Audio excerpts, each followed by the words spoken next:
Hospital ঢুকার পরে অনেকক্ষণ পরে সিরিয়ালটা আসলো আমার। আমি ডক্টর চেম্বারে ঢুকলাম। ঢুকতেই দেখি মাঝ বয়সী একটা মেয়ে, বয়স আমার থেকে 2-3 বছরের বড় হবে। বিয়ের কথা বলতে পারি না, হলেও হতে পারে। ডক্টর বেগুনি কালারের বোরকা পরে যায়, সাথে গোলাপি কালারের স্কার্ট, মেকআপ নেই।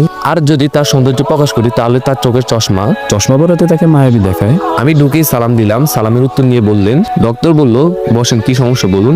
আমি বললাম প্রচন্ড মাথা ব্যথা করে। ডাক্তার বলল কেমন মাথা ব্যথা? মাথা কি প্রচন্ড ব্যথা করে? বমি বমি ভাব আসে? আমি বললাম না, শরীরের তাপমাত্রা ঠিক থাকে, মাথা প্রচন্ড ব্যথা করে। ডাক্তার বলল শরীরের তাপমাত্রা ঠিক থাকে আপনি কি করে জানলেন? আমি ওই সামনে মেসে থাকি, আমার সাথে আমার কয়েকটা ফ্রেন্ডও থাকে। ওরা আমার মাথায় হাত দিয়ে দেখে আমার তাপমাত্রা ঠিক আছে কিনা। ডাক্তার বলল তার মানে আপনি আনম্যারিড? আমি বললাম ডাক্তার বলল কি থেকে আপনার মাথা ব্যথা উঠে? আমি বললাম সে এক লম্বা কাহিনী, আপনার এত কিছু শোনার সময় নেই। ডাক্তার বলল ওকে, সপ্তাহে কি 7 দিনে আপনার মাথা ব্যথা উঠে? আমি বললাম না, 3 দিন উঠে। 3 দিনে শরীরের উপর দিয়ে জ্বর বয়ে যায়, কাজের প্রচন্ড চাপ থাকে, আসরের পর থেকে মাথা ব্যথা শুরু হয়। মাঝে মাঝে মাথা ব্যথা করলে চোখে কিছু দেখি না। প্লিজ ডাক্তার একটা সলিউশন দেন, না হলে মাথা বাড়ি মেরে মাথা ফাটিয়ে ফেলি। ডাক্তার বলল ওকে।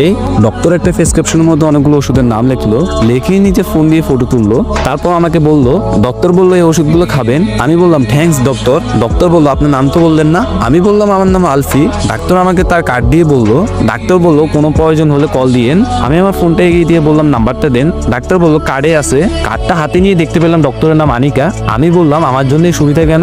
ডক্টর বললো আমি হলাম আপনার ডক্টর, আপনি হলেন আমার পেশেন্ট। তো আমি ডাক্তারকে বাইরে দিয়ে চলে আসলাম। বাইরের একটা ফার্মেসি থেকে ওষুধ নিলাম, বাসায় এসে শুয়ে রইলাম। কিছুক্ষণ পরে কোচিং আছে আমার। তো আপনাদেরকে আমি পরিচয় দিই, আমি হলাম আলফি, পরিবারের বড় ছেলে যা আমার জন্য কালো হয়ে দাঁড়িয়েছে। আমার আরো ছোট 2 বোন আছে। 2 বোনের নাম সামিয়া এবং সুবর্ণা। তাদের বিয়ের বয়স চলে আসতেছে, তাদেরকে বিয়ে দিতে হবে। যেহেতু বড় ছেলে আমি, দায়িত্বও বেশি। আমার বাবার ছোট একটা জুতার দোকান আছে। আমরা ফ্যামিলিতে 7 জন। আমার দাদা দাদি দুজনই অচল। আবার বোনেদের পড়াশোনার খরচ, তাই আমি উপার্জন করার জন্য চাকরি খুঁজতেছি। সেটা হলো আমার মেধা দিয়ে 2 জনকে কোচিং করাই, আবার 2 জনে প্রাইভেট পড়ে, আবার ভার্সিটি থেকে ক্লাস করি। কোচিং সপ্তাহে 3 দিন। এই 3 দিনে আমার উপর দিয়ে জ্বর বয়ে যায়। রাতের বেলায় শুরু হয় মাথা ব্যথা। বাপের একমাত্র ছেলে, ভাবছিলাম সুখে থাকবো, সেখানে আমার উপর সব দায়িত্ব উঠে পড়লো। 2টা কোচিং, তারপর আমার ক্লাস আবার 5-8। এই 3 দিনে আমার মাথা প্রচন্ড ব্যথা করে। আস্তে আস্তে মাথার ব্যথা বাড়তে থাকে, তাই ডাক্তারের পরামর্শ নিলাম।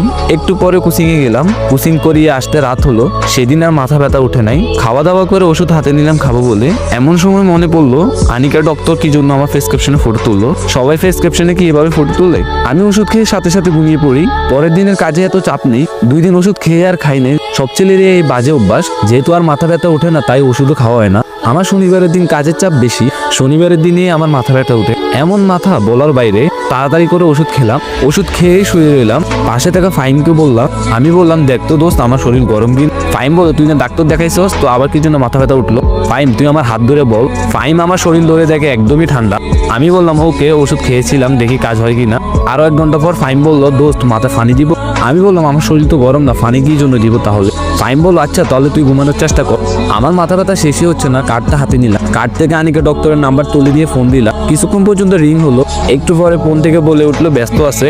আমি আরো 2বার দিলাম, 2বারে বলতে আছে ব্যস্ত আছে। আর একবার দেওয়ার পরে দেখাচ্ছে ওয়েটিং আছে। মেজাজটা গরম হয়ে যাচ্ছে। প্রচন্ড মাথা ব্যথার কারণে ঘুমও আসছে না। আমি আরো 20 মিনিট পর কলটা দেওয়ার পরে কলটা ধরলো। আমি বললাম আসসালামু আলাইকুম। ডক্টর বললো জি ওয়ালাইকুম আসসালাম, কে বলুন? আমি বললাম আমি আলফি, আপনার পেশেন্ট। ডক্টর বললো কোন আলফি? আমি তো চিনতে পারলাম না। আমি বললাম আরে আমি আপনাকে বলছিলাম না আমি ম্যাচে থাকি। ডক্টর বললো সরি, আমি আপনাকে চিনতে পারলাম না, আপনার সমস্যাটা বলুন। আমি বললাম ডক্টর আপনি আমার প্রেসক্রিপশনে ফটোটা তুলে নিয়েছিলেন। ডক্টর বললো ও মনে পড়ছে, আলফি আপনার প্রচন্ড মাথা ব্যথা ছিল তাই তো? আমি বললাম হ্যাঁ প্রচন্ড মাথা ব্যথা, কিন্তু ওষুধ খাওয়ার পরও কোনো নাম নেই।